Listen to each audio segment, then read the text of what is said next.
Mais um Artefato chegando e esse programa vai estar cheio de boas sonoridades, com pessoas de iniciativa e projetos muito interessantes. Um dos destaques deste programa é a presença do pessoal da banda Móveis Coloniais de Acaju. Eles conversam com a gente sobre a trajetória da banda e atuais projetos. Se você gosta de documentários, não pode perder o bate-papo com a documentarista Alice Riff. Ela busca retratar de forma bem realista a sociedade em que vivemos, destacando algumas nuances que muitas vezes não damos a devida importância. E no Mapeando a gente conhece mais um artista visual brasileiro que fala sobre seus anseios e inspirações. A gente começa o programa com um bate-papo sobre produção de documentários com a Alice Riff. Alguns dos temas que já foram abordados por ela através dos filmes são o trabalho doméstico, a vida de imigrantes em São Paulo, o funk ostentação, os indígenas, o consumo de drogas. Então confere agora o bate-papo que eu tive com ela. Alice Riff é cientista social e também é formada em cinema. Primeiro, obrigada por receber nossa equipe, Alice. Obrigada a vocês. O documentário foi uma forma de você unir essas duas paixões, ciências sociais, o cinema? Foi. Quando eu fiz ciências sociais, eu adorava o curso, assim, mas eu não me via dentro da pesquisa acadêmica, assim. Eu tinha vontade de me comunicar, sabe? Enfim, achei que o documentário seria essa maneira de falar de questões sociais e de uma forma mais popular também e tal. E aí que eu decidi fazer cinema. E você acha que o documentário ele consegue executar bem esse papel social, assim, ele consegue ser uma boa ferramenta para mobilizar as pessoas, enfim? Eu acho que sim. E eu acho assim, o documentário ele não é uma pesquisa acadêmica, ele não é um tratado sobre qualquer coisa, né? A gente, através de personagens e construindo narrativa, construindo universos, de uma forma mais pessoal, a gente acaba conseguindo ser até instrumento para discutir uma coisa maior. Como que você escolhe os temas, assim, que você gosta de abordar em documentários? Eu escolho os temas que eu gosto, que eu me identifico, que me movem por alguma coisa, que eu tenho alguma paixão por aquilo. Sei lá, por exemplo, um curta meu, Cidade Improvisada, sabe? Isso era uma coisa que eu tava vivendo aquilo, eu comecei a participar de batalhas de rap, sei lá por quê, porque tinha uma amiga que ia, tá, não sei o quê.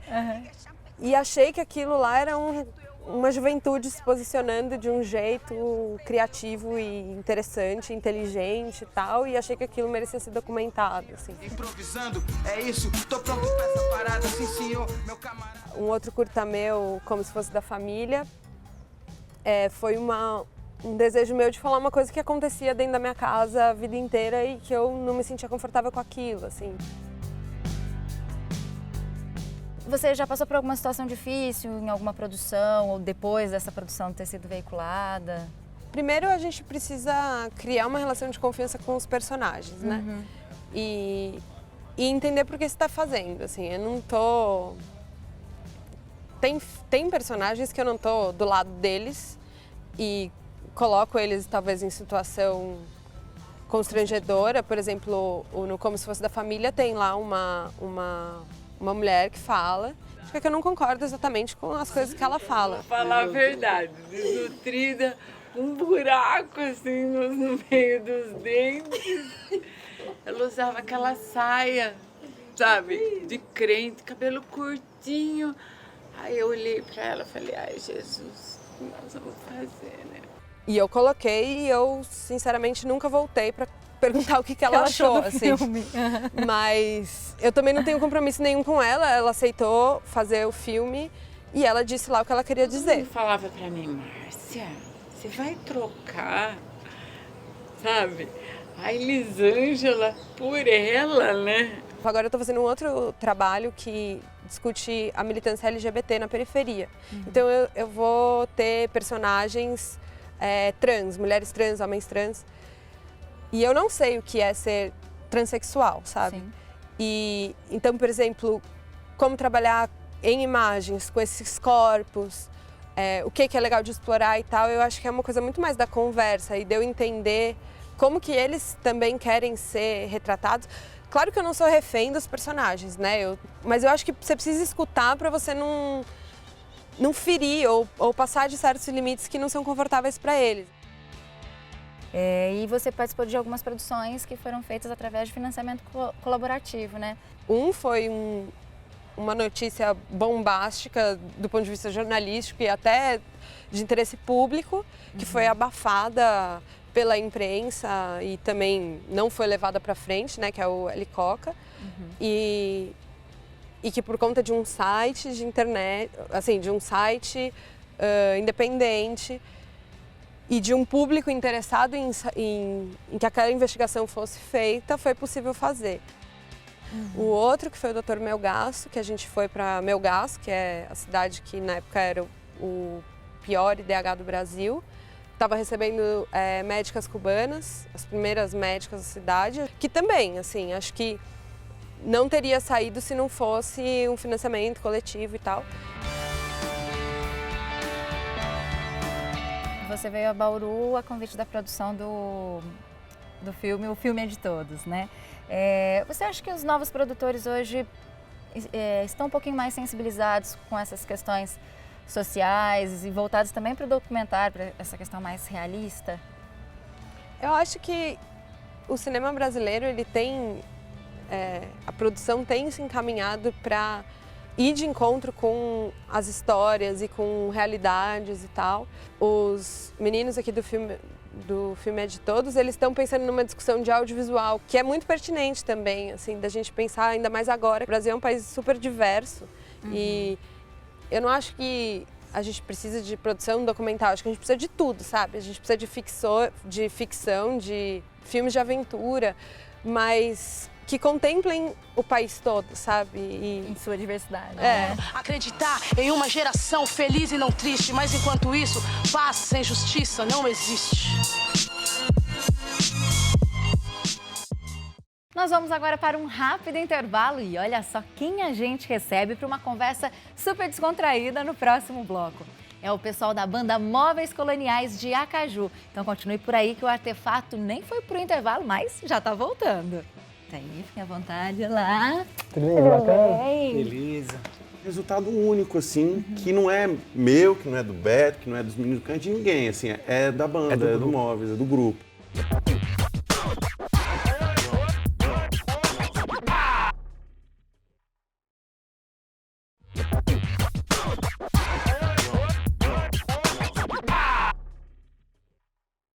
As 4 estrelas do meu céu são suas, 8 postes da avenida são meus. E se você quiser. Vamos chegar, gente.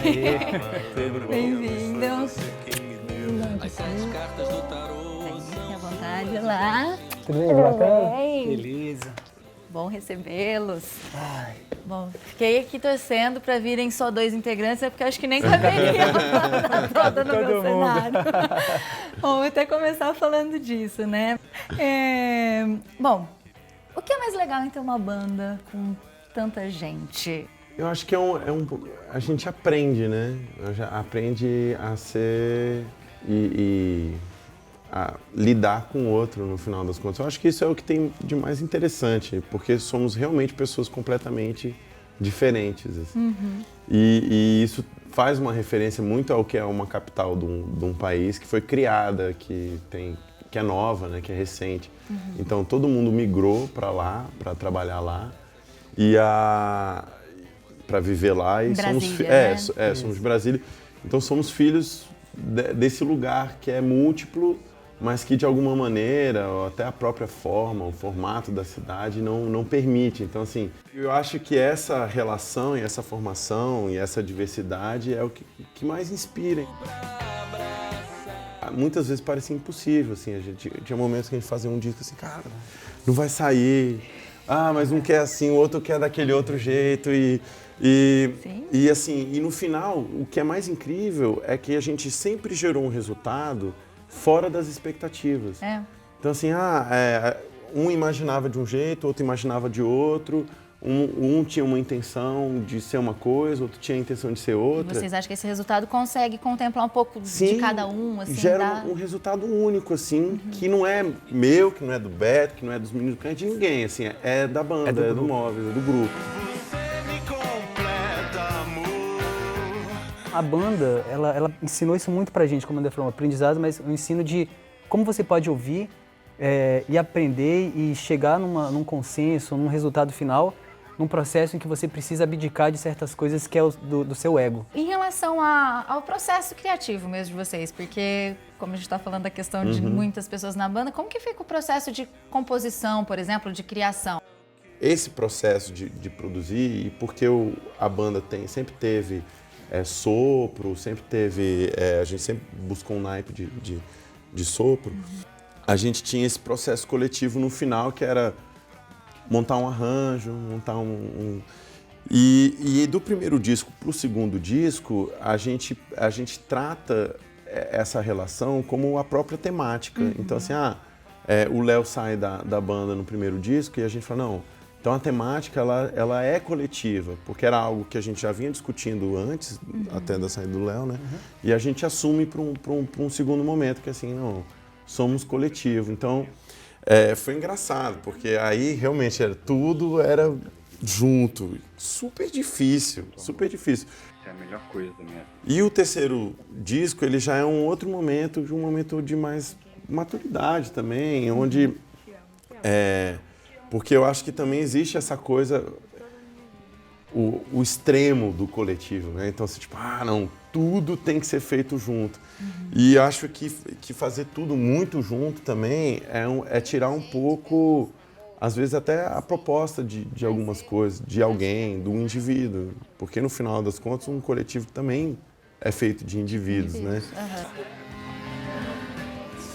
Agora onde a gente está num momento de, como você fala, mais sereno. Assim.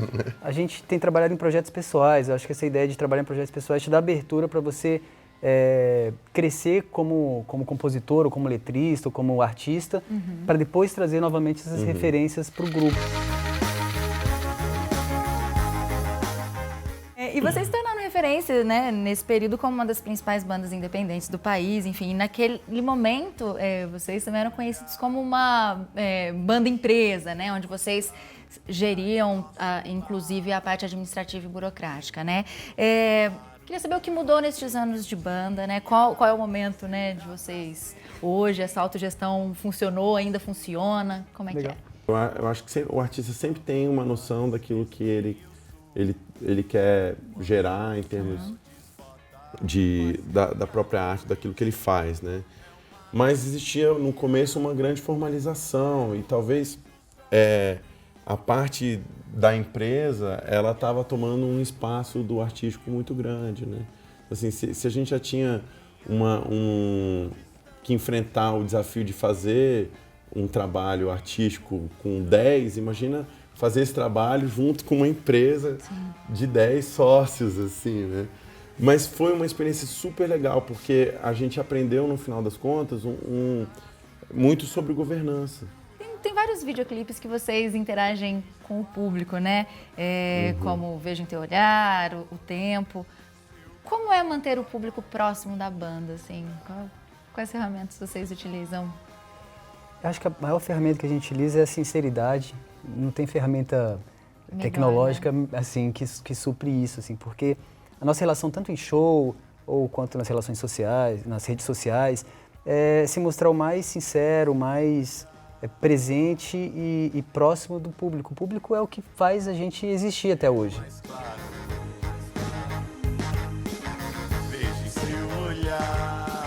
Um projeto que começa do show, né? Porque o show sempre foi muito interativo, então a gente sempre troca, até no mínimo detalhe, de olhar para a pessoa tá dançando de um jeito e a gente dançar igual ela perceber.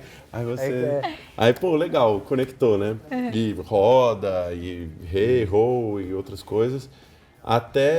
E como isso a gente traz pra música, então a gente lançou um disco que tinha a ver com a relação com o público, que chamava Complete, só que incompleto. Então você completava mentalmente. E aí depois a gente reproduz uma relação que constrói ali, né? Nas mídias digitais e redes sociais e tal. E vocês têm feito agora um show cantando músicas de axé dos anos 90. E de onde é que surgiu a ideia de realizar esse show? Cara, Deve ser divertidíssimo, É uma loucura, né? assim. Nos primeiros discos, 2005, os primeiros shows, assim, do primeiro disco, algum jornalista, alguma coisa, falou assim que o show do Móveis era uma micareta indie. E aí ficou aquele negócio guardadinho ali no canto, né? E aí surgiu uma oportunidade no Carnaval em 2014, 2013, talvez? 2012. 2014. Acho que tem 2 anos o projeto, Treze. de fazer um evento em Brasília e surgiu novamente essa ideia. O Fabrício trouxe, cara, vamos revisitar os maiores hits da década de 90, que foi nossa juventude. E vamos fazer esse projeto, vamos reler e vamos apresentar para as pessoas. E no final, na hora que a gente toca, é um karaokê universal. Assim, aquela coisa que você acha que você nunca nem sabia, o que estava lá no seu inconsciente coletivo, né? Tipo, se eu falar para você, ô Mila... Não, 1001 noites, lógico. Certeza, sempre, né? Ô Mila. E aí, isso, assim, é um momento de... talvez seja... muita interação, um momento de cumplicidade, Demais. E o último álbum de vocês, o De Lá Até Aqui, né? É de 2013. Vocês estão pensando em novos trabalhos já? Como é que tá? A gente está nesse processo mais leve, assim, de poder fazer as coisas com mais calma. E eu acho que esses últimos 2 anos a gente, quer dizer, continua divulgando o disco, mas a gente está priorizando as coisas pessoais mesmo para poder... A gente lançou um filme também. O filme em 2014. Foi um documentário com o Zé Eduardo Belmonte. Legal. E dirigindo, foi incrível. Ele é baseado nesse terceiro disco e fala da nossa relação com Brasília, né? O tempo engatinhar do jeito que eu sempre quis. A gente falando, né, um pouco das influências de vocês, acho que a gente é muito do que a gente vive, né, do que a gente ouve, enfim. O que vocês têm ouvido ultimamente? E se eu pegar, sei lá, o celular de vocês, o que vocês, sei lá, estavam curtindo aí? O que você tá curtindo, Beto? Cara, brasileiro, eu gosto de umas coisas assim, não sei, eu tenho ouvido muito disco da Baleia, que é uma banda do Rio de Janeiro. Eu tenho revisitado, eu tô com uma criança em casa, uma neném maravilhosa, então a gente tô nessa vibe infantil também. Eu adoro as coisas do Cocoricó. Aí você acaba tendo, a gente quase começou um projeto infantil também num cantinho. A gente tem uma música que a gente fez pro Dia das Crianças. Sim, que tá no nosso Bem, canal, né? exatamente. O nome é animal, mas mal não tem nadinha. Tem uma banda de São Paulo chamada Bratislava, que é muito legal. Eu gosto muito de incentivar as pessoas que estão produzindo aqui no Brasil mesmo, né? Bratislava, Baleia, a Marmundi, que lançou um disco muito legal agora também. Tem o disco quer dizer, o Radiohead acabou de lançar disco agora, eu achei bem legal, bem assim, na verdade pra mim os caras são bem foda. De brasileiro mais também. Tem o Dilo que eu Tem o Dilo, cara, o Dilo é muito legal, o André fez o clipe dele agora. Eu acabei de lançar um clipe do Dilo, que é um artista de Brasília também. Eu nem sei qual, esse é o quê? O 4º disco dele? É o 4º disco. O 4º disco dele. Tá incrível. Mas aí com essas plataformas de música a gente acaba escutando muita coisa que às vezes se perde, mas são muito boas, né? Mas você deixa lá no... atualmente eu tô bem envolvido com Brasília, lá tem um Chaco. Um Chaco é tem bem legal. Tem o Passo Largo. Um Chaco vai fazer um disco agora. Eu acho que com o Curumim. Ah, que legal. Vai produzir. Tem o Passo Largo, tem o Vavá. Tem o disco da Cell também, que é muito bom, o disco da Cell tá bem legal. Acho que pra gente encerrar filosofando aí um pouco, já que a gente falou sobre tantas coisas em relação à banda, queria mais uma opinião pessoal de vocês. Vocês que têm essa vivência com o público, essa vivência com a internet, com as redes. O que vocês têm o que tem incomodado mais vocês hoje? Enfim, acho que no nosso país mesmo. Assim, o que vocês veem de pior e o que vocês veem de melhor, enfim. Acho que tem uma grande dificuldade, e eu acho que as redes sociais acabam trazendo isso com muita força, é que, primeiro, é muito mental. É muito o texto, é muito o problema e é pouca ação. Vira um mantra repetitivo, então né? assim, o cara fez errado, e, assim, e o que eu sinto falta nesse processo, como a gente resolve? O que a gente faz, de fato? E como que isso está ligado muito mais a um posicionamento, ao como você enxerga a sua vida, como você lida com isso. Então, assim, a gente está com filhos novos agora. É muito importante que as pessoas reconheçam o outro, reconheçam a diversidade, queira escutar o outro, se coloque no lugar do outro, sabe? Não, acho que não é para ter atitudes de ódio, de raiva, contra intolerância nem contra evangélico, nem contra quem é trans, quem decide ser o quê e acreditar no que for. Meu ponto é um só também. Hoje a gente fala muito sobre esfera política, mas a esfera política reflete o que acontece na sociedade como um todo, né? Ali é só uma pontinha do iceberg, uma pontinha das relações que acontecem com o seu vizinho, que acontecem na escola, que acontecem no seu trabalho. Sim. E o que eu quero trazer é justamente o que o André falou, como a gente pode passar para as próximas gerações que estão vindo ideias que respeitem o outro, que respeitem o lugar onde elas vivem e respeitem e que sejam felizes com isso. Com certeza. Eu acho que você falou, acho que é isso mesmo. O artista ele precisa provocar, né, um papel que eu acho que vocês têm, além do papel, claro, de entreter e de trazer sempre uma coisa super positiva. Quero agradecer muito a presença de vocês. Super. Desejar aí vida longa aí ao projeto e que vocês continuem aí proliferando essa energia boa e que vocês sempre levam. Obrigada, viu, gente? Valeu, obrigadão, valeu. Adorei.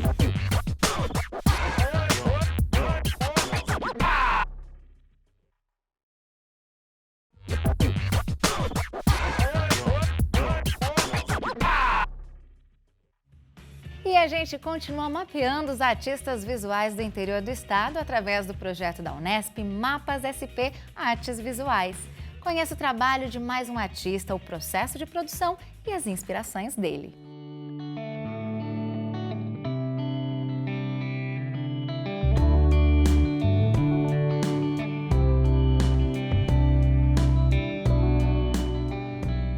Eu sou Joedi Marins, eu trabalho com desenho desde a minha formação. Né?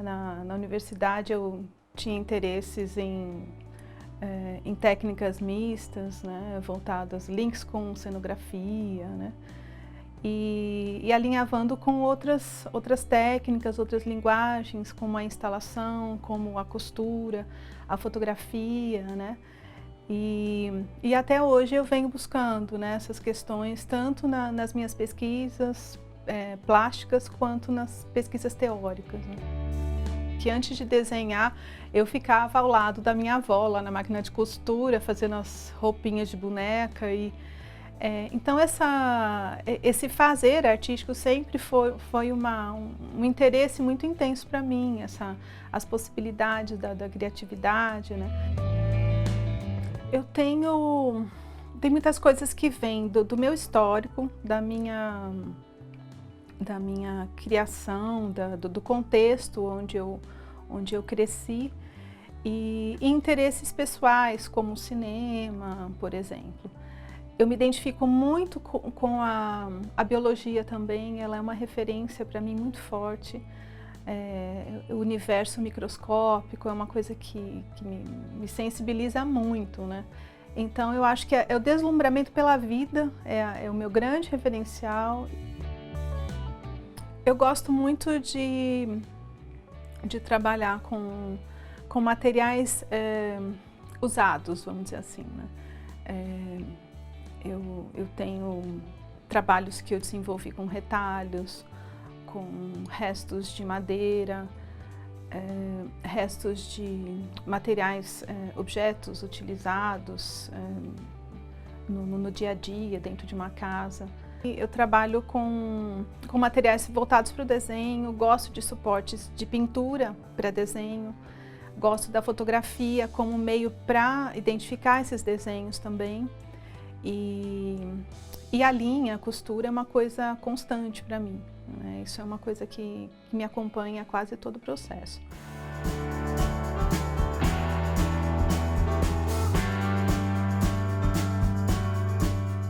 No final da década de 90, meados da década de 90, eu comecei a ter esse interesse pela linha mesmo em si. Como é que a linha no desenho ela pode ser desconstruída e como é que ela pode... simplesmente o traço ele pode ser um atrativo sem ter a necessidade de significar alguma coisa vinculada ao real. Depois dessa fase eu comecei a me interessar pelos retalhos e os retalhos para compor painéis, né, panos. Eu trabalhei com uma colcha de retalhos, né, que no caso essa daqui, onde eu fui inserindo elementos femininos e também resgatei a questão da costura. Depois eu trabalhei com outros trabalhos que o bordado era mais intenso. E atualmente eu ainda trabalho com os bastidores, né? Mas hoje eu já mesclo os bordados com os desenhos nos bastidores. Paralela a cada uma delas surgiram, eu trabalhei com fotografia, com vídeo, com colagem. E então o desenho, né, o registro mesmo nos sketches, né, nos cadernos, eles são constantes também. Eu vejo que a pesquisa teórica, ela me traz a bagagem, ela me traz uma conversa extremamente necessária para o meu trabalho. Então hoje eu observo o meu próprio processo e isso me ajuda a ler, né, os trabalhos, a me compreender melhor. E é uma coisa também que se estende à sala de aula, porque acaba sendo uma coisa só mesmo, né? Se eu não puder criar, é uma coisa que me esgota e pode me deprimir, pode me adoecer, né? Então, criar para mim é um estado de saúde mental mesmo. A arte é a possibilidade de tornar o ser humano mais sensível. Eu acredito que o homem que não cria, ele não vive. Então, a arte ela está intrinsecamente relacionada ao motivo do homem existir.